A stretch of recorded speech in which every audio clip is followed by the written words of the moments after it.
The famous poet and writer Maya Angelou once said, "You may encounter many defeats, but you must not be defeated." In fact, it may be necessary to encounter the defeats so that you can know who you are, what you can rise from, and how you can still come out of it. Hello, I am Auriane Itangishaka and welcome to this week's episode of Our Voices. On today's program, we'll highlight strong women who are changing common cultural narratives in Africa and in the diaspora despite the challenges they face in their communities, countries, or even their personal lives. Some are in the spotlights, others are under the radar in entertainment, business, justice, politics, and more. We'll also feature a man who decided to fight alongside women on the continent to ensure they're not cheated out of life's opportunities. My colleague Semingish Yakoye, who usually brings us the Women to Watch segment, part of Our Voices that brings you extraordinary women doing extraordinary things in their communities, is with me to go through today's program. Semingish, are you ready? Hi, Auriane. Yes, I am ready. All right, let's get started.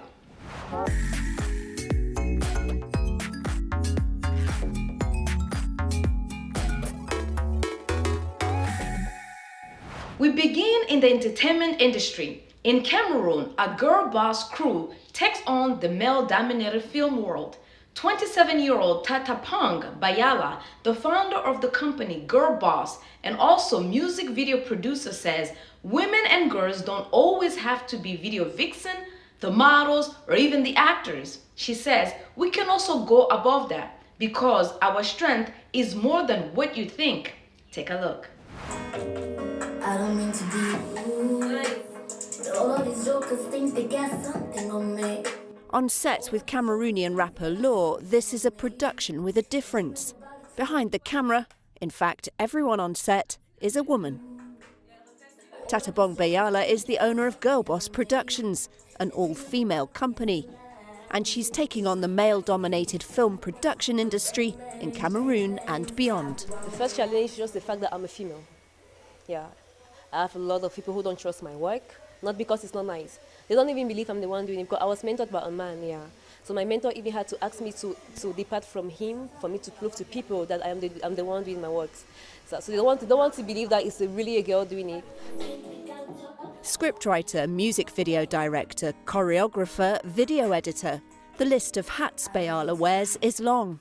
She started out in front of the camera in videos before realising she wanted to direct the action. Girl Boss has notched up about 50 music videos. Many fans of Beyala's work assume she's a man. From my experience so far with my team, you'll be very impressed to see the girls carrying heavy stuff, the girls being fast, the girls that are the ones doing it. I think we can do it. And I think if we create that universe, that space where we can give hope to the other girls that you can go above just being a vixen. You can go above just being that. There's a space for you where if you want to be the boss yourself, you want to be in the technical crew, to produce art. I don't mean to be rude. Maybe look for the pretense. Girl video producers, now that's truly changing the common narrative. What do you think, Semingish? Definitely, Auriane. In recent times, we have begun to get used to seeing women as music and movie producers, but a video production company with young girls in charge as the producers, that is impressive.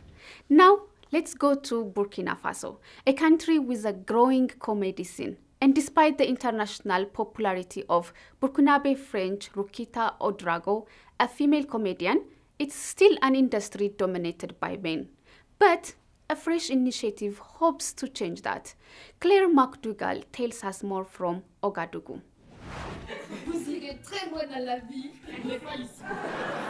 Rukita Ouedraogo helped bridge the gap between French and Burkinabe comedy, becoming known in France and famous in her home country. But Burkina Faso's comedy scene is dominated by men in a country where women are expected to be housewives. The organizer of Ouagadougou's annual Festival of Laughter and Comedy hopes to change that through training. À gérer toute la journée, elle ne fait que bosser à la maison. Et quand elle-même elle a un travail, elle travaille et puis elle revient. All day it is working in the house. For comedy, you need time for reflection, writing good sketches, a good amount of words to share things you can perform in public. Chaque sortie que tu feras en public. The country's male comedians trained 10 women on scripting, improvisation and performance for the festival. They got support from the Ministry of Culture and Tourism.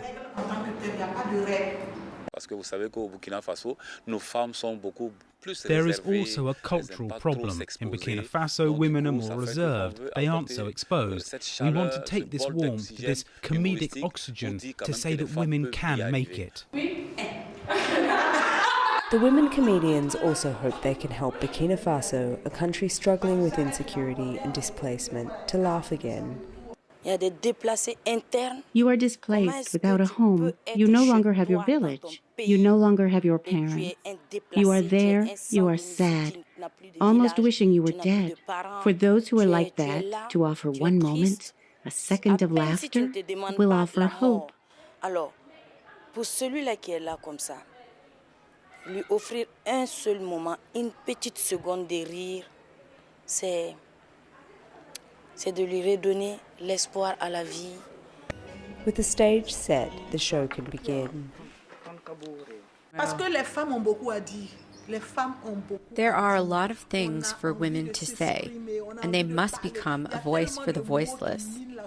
Women must be part of the comedy scene, because humor has a message. Il faut que les femmes viennent pour être la voix des sans-voix. Il faut que les femmes viennent sur scène. L'humour aussi, c'est ça, apporter un message.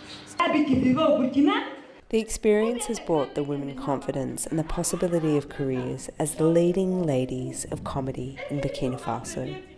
Claire McDougall for VOA News, Ouagadougou. Thanks, Semingish. In this story, I appreciated hearing that the country's male comedians are the ones taking the task of training the up-and-coming female comedians. It says a few things. One, the changing in narrative that Burkinabe males are the only ones who are talented in this field. And also, more importantly, males are needed to help, make ways for women to enter into this male-dominated industry so they can make a living, That's right, and that is also why I think it's important for more and more men to be part of the He for She campaign by encouraging other men to take similar action in their communities to help women and girls reach their potentials. Indeed, Semingish. It's time for a short break. When we come back, we'll take a look at other women who are changing societal narratives that are holding women back. This time in the political arena. A 30-year-old Burundian lady recently won a seat in the Canadian federal government's parliament. That's next.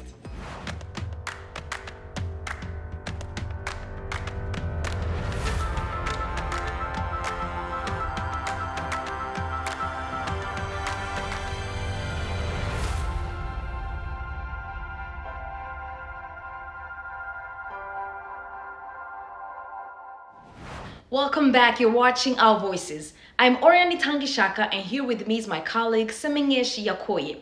We're looking at examples of amazing women and girls who are changing societal norms that often holds women back. Ariel Kayabaga hails from my native country of Burundi. She's a newly elected member of the Canadian federal government's parliament from Prime Minister Justin Trudeau's Liberal Party. Born in Bujumbura, Burundi, Kayabaga moved to Canada with her family as refugees when she was only 11 years old. Her desire to pursue politics began early and led her to earn a bachelor's degree in political science from Carleton University in Ottawa in 2013. At age 27, Ariel was already an elected city council member of London West in Ontario, Canada, becoming the first Black woman to do so in the city's history. She's also the first Franco-Ontario to serve as a Member of Parliament for the City of London West. In that position, she chaired in the Corporate Service Committee and sat on the Standing Committee on Municipal Finance. She successfully won the Parliament seat with 36.8% of the vote, replacing outgoing Liberal Member of Parliament Kate Young. The Ontario Burundian community celebrated her with a performance of traditional drummers. To them, she said, "Nta muntu yigira, agirwa n'abandi," meaning no one is self-made. He or she is made by a collective efforts of many. In her online campaign post, she used her voice to advocate for her peers and stated, "Young Canadians aren't asking for a free house, they're asking for a first shot." Pretty amazing, huh? Yes, indeed. Now let's take a trip closer to my home country of Ethiopia. In Somalia, lawmaker Fauzia Yusuf Haji Adam, the only female presidential candidate, says it's time for women to lead. In addition to a tough competition with male candidates, if she wins the top position of this very conservative country, she faces many challenges such as gender barriers, economic barriers, and of course, armed terrorist groups such as Al-Shabaab.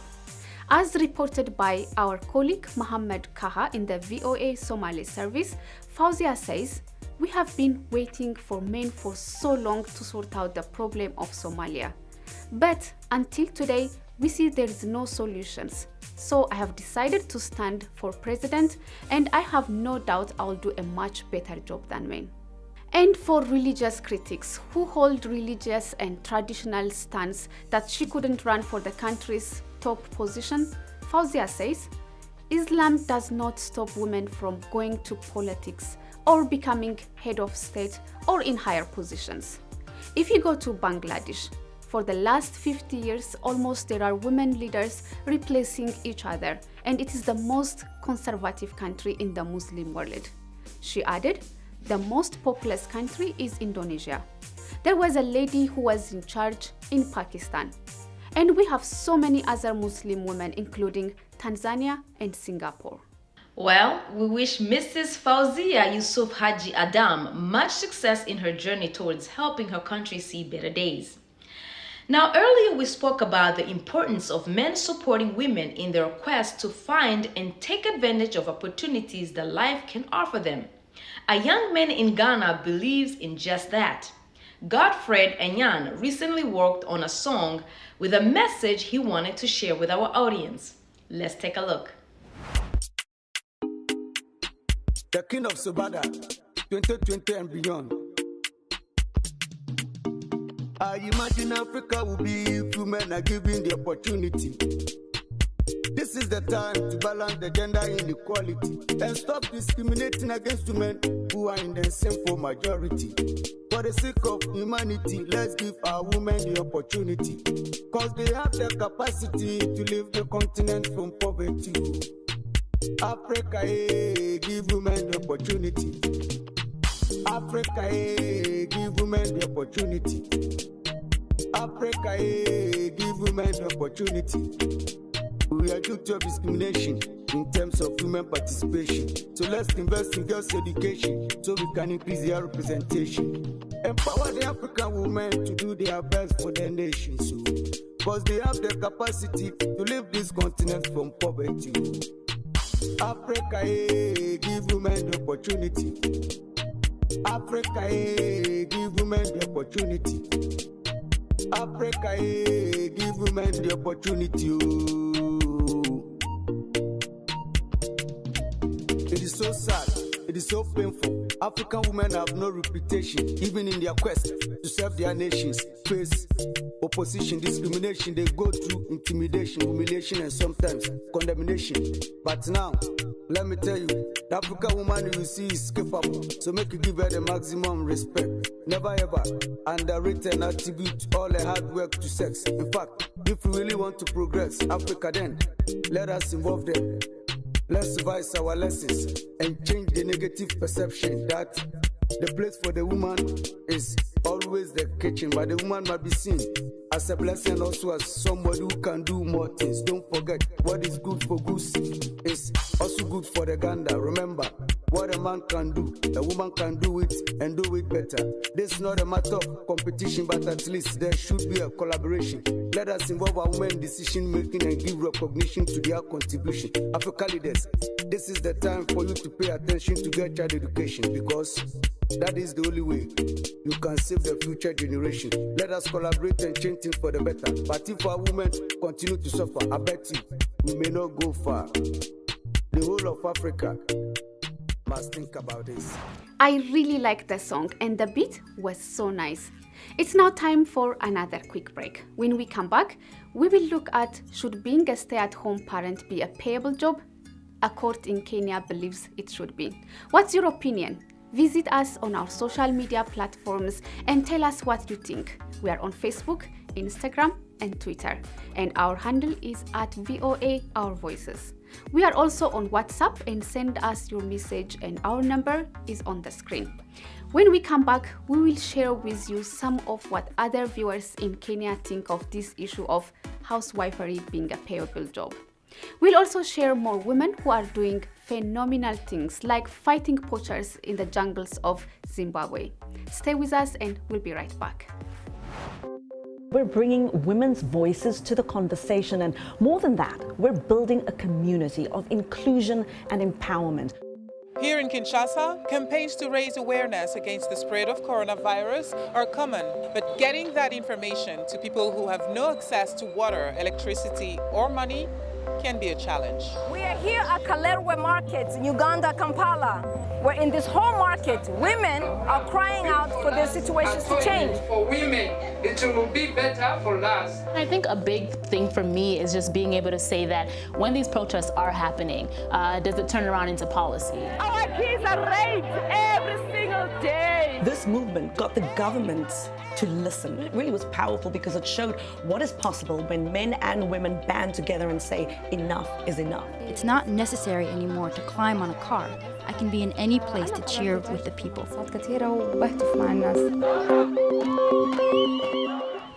Welcome back. You are watching Our Voices. We are looking at women changing the narrative on some of the things that are holding some women back, like culture, religion, economics, just to name a few. Now let's go to Kenya, where a judge has declared that housewifery should be a payable job. However, male advocacy groups in the country are downplaying the court's declaration. According to the men, paying housewives is putting unnecessary pressure on husbands amid already tough economic times. Connie Otieno earned up to $600 from her business years ago, but domestic chores are forcing her to stay home. Connie, the mother of 4, says she works around the clock, and like thousands of housewives, she says her hard work is mostly unacknowledged. Connie agrees with the declaration by a High Court judge that being a housewife is a payable full-time job. If you take clothes to the laundry, you pay for them being washed. If you go and have a meal in a hotel, you will pay the people who have served you, the hotel. So all this, if you can get it from your wife in the house, she does the laundry, she cooks the food, she takes the kids to school. To many housewives, being paid for their work would be a much-deserved stipend. However, if implemented, male advocacy groups say it will be a trigger to family disputes. Sometimes you find that they are all struggling to put food on the table. And then when you bring the issue of payment, let's say on a monthly basis, it will pose a challenge, because maybe if the husband is not working, what happens? And a pay is demanded. Family Matters Councillor James Kituzi says homemaking is a role whose payment cannot be quantified, as it naturally complements couples. Money should be spent to run the family. When a man goes out to work, I believe he's doing that for his family. When a woman stays at home and decides to take care of children or the house, she's doing that to keep the family running. So both roles are equally important. Some men in Kenya argue that housewives informally get rewarded, and judicial rulings such as that could ruin the foundation of a family. Women naturally have received, money in various ways from men, unless you marry a stingy one. But a good husband will always ensure that their women, they access resources, they access the cash, they get, to be given gifts in various forms. So this can also kill that natural aspect of always rewarding. The United Nations Children Fund finds that women and girls are carrying the majority of the care and domestic burden in Africa and are less likely to be employed in the formal sector. With the court weighing in on the need for housewives to be paid, homemakers like Connie can only hope to receive a stipend from their spouses. Victoria Amunga for VOA News, Nairobi. Quite a tough conversation to have with both men and women on the continent, especially in the rural areas. On the streets of Nairobi, though, some people opened up, and here is what they said.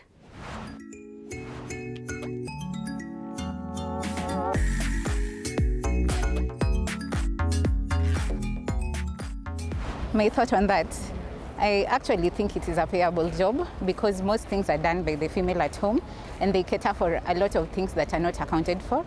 So at some given point, I think they should be paid because you find some of the housewives are actually qualified to do other things, but they sacrifice all that time and stay at home to take care of things at home. I would say it's a good idea, it's a noble idea because they are our mothers. They do quite a lot in the name of making our life ends meet. So I would suggest if our fathers are working out there, then it wouldn't be a big deal for us to have our mothers getting some retainer just to sustain their lives too, because they also need to have their game. And then it's all about money. Current life situations, it's all about money. Give them something. Let them have something. So my thoughts on that one is that actually a wife should be paid. Yes, either a housewife or a husband. Both of them should be paid by the other one. It's a very exhausting job. It's a thankless job. You work very hard. Nobody notices. Why it's really tedious to wash utensils, and to wash the house, and to, do those things that look like they are minor. They are so much. Actually, there should be a fixed salary. So if you're a housewife, you need to demand payment from your husband. Otherwise, how is it that the husband can do all of that and go to work and be productive? Yes.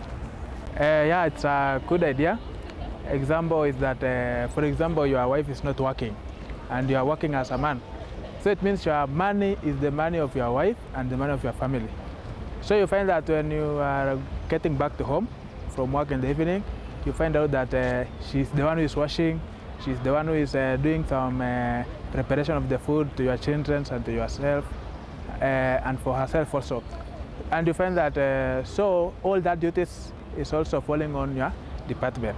So I support the idea that the money, the ATM, should even be the one having it. We love to hear opinions and thank you for sharing views.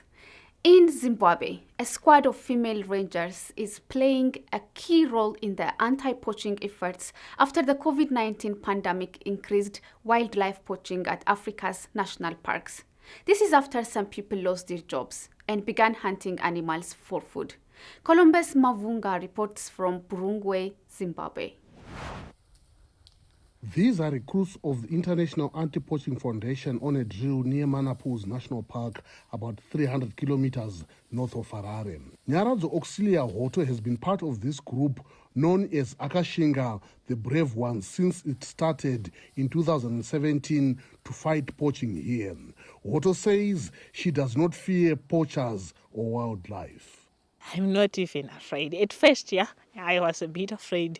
But now, because we have been taught on animal behavior and everything, and also because of the time that I've spent in the bush, now I've got experience. Whenever I encounter even a lion, I won't be scared. The women are well armed, and if they encounter poachers, they detain them and turn them over to police for prosecution. Damien Menda, an Australian national and an Iraq war veteran, formed the Akashinga project. He says anti-poaching patrols will help preserve Africa's wildlife, which has been under steady attack from poachers for decades. It was a trial in the beginning, a small trial on one reserve in northern Zimbabwe. We started with 16 women protecting 90,000 acres. We've now got 240 staff as part of this program. We've got 8 reserves that we patrol or have contracts for, and we're on target to have 1,000 staff by 2026. The International Anti-Poaching Foundation oversees the rangers and pays them through donations collected online. Zimbabwe Parks and Wildlife Management Authority says efforts of such groups is helping to fight poaching in this wildlife-rich country. And these people have been providing the much needed resources in terms of patrol, in terms of anti-poaching law enforcement. Because of these activities and these partnerships, we are visible on the ground, and less of poaching incidences are recorded within our national parks. With more and more rangers coming on board, Zimbabwe hopes to eliminate poaching and ensure the safety of the wildlife roaming the national parks. Columbus Mavungam for VOA News, Urungwe, Zimbabwe. All right, there you have it. Well, we wrap up today's show with an African Olympic runner from Burundi reaching impressive heights. Her name is Francine Niyonsaba. This 28-year-old has truly put her country on the map recently by breaking a few world records.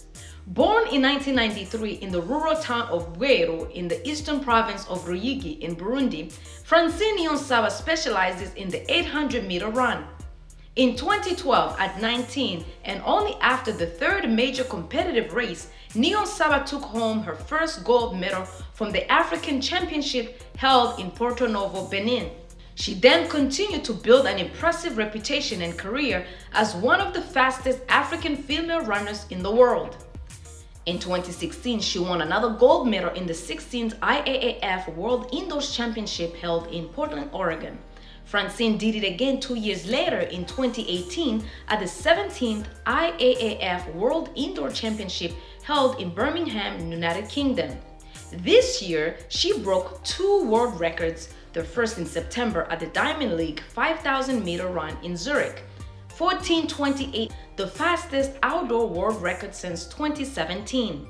The second one, also in September, the 2,000-meter in Zagreb, Croatia, clocking at 5:21, shattering the fastest time indoor since Sonia O'Sullivan in 1994, as reported by the World Athletics. In one of her recent tweets, Francine writes, "I came from one of the poorest countries in the world, yet it is the most beautiful. They told me only boys can do it, yet I am a girl. They disqualified me, yet I am a world record." Well said, Francine. Keep inspiring young girls worldwide and putting your country on the map. And that's all for us this week. On behalf of VOA and my colleagues on Our Voices, thank you for watching. Until next time, good day.